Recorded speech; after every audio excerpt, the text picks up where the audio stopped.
बच्चे ने अपना हथियार फेंक दिया, उसके बाद अगर उसको गोली मारी जाती है तो किसी शर्त पे ये एनकाउंटर नहीं है, ये सरासर गलत एक्टिविटी है, ये एक इमोशनल एक्ट है, ये प्रोफेशनल एक्ट नहीं है। और इस पे इसीलिए जुडिशियल इंक्वायरी की जा रही है और दूध का दूध पानी का पानी हो जाएगा। और जो गलत है उन पे सख्ततम, सबसे ज़्यादा सख्त जो कार्रवाई होती है वो होनी चाहिए। सर, जब आईपीएस का पद छोड़े थे और आए थे सत्ता में, बोले थे कि सिस्टम को सुधारना है, लेकिन यहाँ पे जनता साफ तौर पे कह रही है कि अब सिस्टम के कहीं ना कहीं अधीन होते जा रहा है। अरे मालिक, 6 महीना भइल बा, अभी 6 महीना हुआ है, सिस्टम सुधार देंगे। अब 60 साल लग गए हैं ना, और सिस्टम सुधारने नहीं, हम अपनी जनता का जो हक है उसके लिए हम लोग खड़े हैं और सिस्टम बेहतरीन करने के लिए सुधारने। और ये सब देखिए, ये जो हमारी जनता के जो दर्द है, जो परेशानी है, वो हम समझ रहे हैं, इसीलिए वो संवेदना है, इसीलिए आज हम लोग साथ हैं और भरत भाई को न्याय मिलेगा, इस बात को हम लोग सुनिश्चित। भरत तिवारी जी जब लड़ रहे थे सबके लिए, जनता के लिए लड़ रहे थे, तब उनको कोई अधिकारी या कोई मंत्री सपोर्ट के लिए नहीं आए थे, ऐसा क्यों सर? यही चीज़ तो मैं कह रहा हूँ कि इसके दोषी हम सब हैं, आप भी हैं।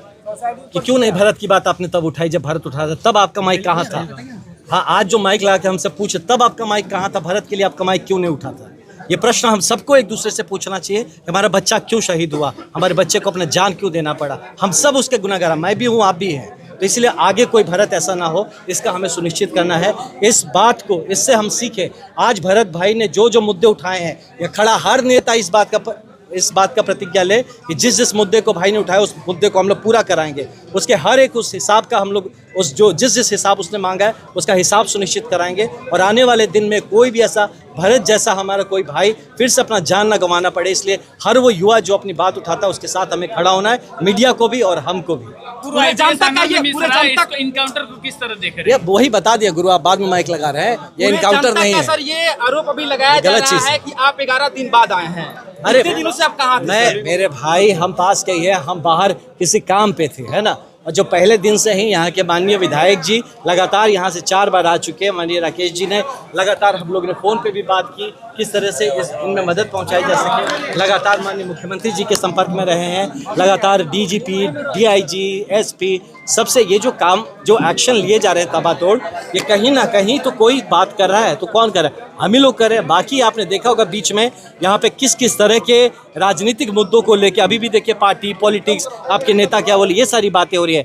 हमारे भरत ने क्या बोला ये कोई क्यों नहीं बोला, नेता क्या बोले ये इंपॉर्टेंट हो गया। सर, भरत तिवारी जी का मांग ये था कि उनके गांव में रोड होना चाहिए, जो मिट्टी भरा जाना चाहिए, पानी का समस्या खत्म होना चाहिए, लेकिन अभी तक देखा जा रहा है कि जो धरातल पे कोई भी ऐसा कार्य नहीं हो रहा है। उसको लेकर क्या कहेंगे? मेरे भाई भरत भाई ने एक बहुत ही सही मुद्दों को उठाया है और ये पूरा होगा। आप देखिए 10-12 दिन हुए हैं ये चीज़ के लिए, जो दुर्भाग्यपूर्ण अभी परिवार एक खुद सदमे में है ना। अब इस पे हम लोग अगर इसी बातों का डिस्कशन करें तो मुझे लगता है थोड़ा सा वक्त दीजिए। ज़रूर, मुझे पूरा यकीन है कि सरकार हमारी इस बात को लेके बहुत ही गंभीर है और हर एक विषय पे काम होगा। हर एक मुद्दा जो भरत ने उठाया, हमारे भाई राकेश भाई ने इस बात को खुद ही कहा कि ये खुद पूरा करेंगे यहाँ पे, और हम सब सारे साथी इनके साथ मजबूती से खड़े। और भरत भाई का हर सपना, हर वो बात जो उन्होंने उठाया, हम लोग इसको ज़रूर पूरा करेंगे। सर, आपको क्या लग रहा है, निष्पक्ष तरीके से जांच हो रही है? बिल्कुल निष्पक्ष होना ही पड़ेगा। जुडिशियल इंक्वायरी दिया गया, आप सोचिए सबसे बड़ी तो बात कि जब सर एक परिवार का सर निष्पक्षता का पहला प्रमाण ये, और दूसरा है कि इस मामले को सीआईडी पे ले जाना चाहिए, इन्वेस्टिगेशन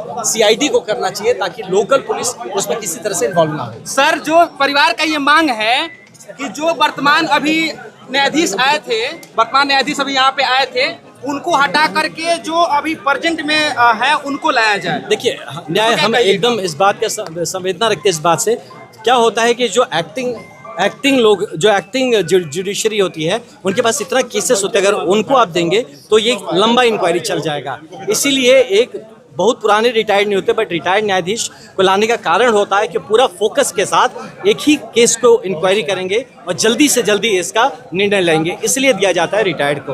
उनको अगर रेगुलर कोर्ट में दे देंगे तो कोर्ट चलेगा अभी 10 साल तक, तो 10 साल तक हम लोग थोड़ी वेट करें। परिवार का साथ और मांग है कि हमको उन पे भरोसा नहीं है किसी कीमत पे, वो जो न्यायाधीश हैं उन पे भरोसा नहीं है। ये मेरे आईडी पे चैनल पे चला है। देखिए मतलब हम लोग साथ खड़े हैं हमारे परिवार के साथ, और अभी देखिए कहीं तो भरोसा करना पड़ेगा, नहीं तो कहाँ से न्याय आएगा? कहीं से तो एक रास्ता खुले।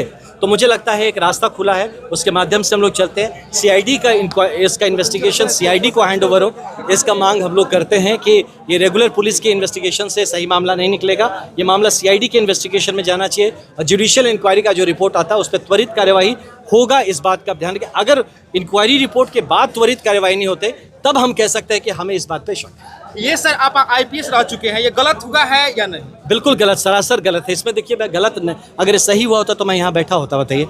गलत हुआ है, इस संवेदना के साथ यहाँ बैठे हैं, ये बिल्कुल गलत है, ये सरासर गलत है।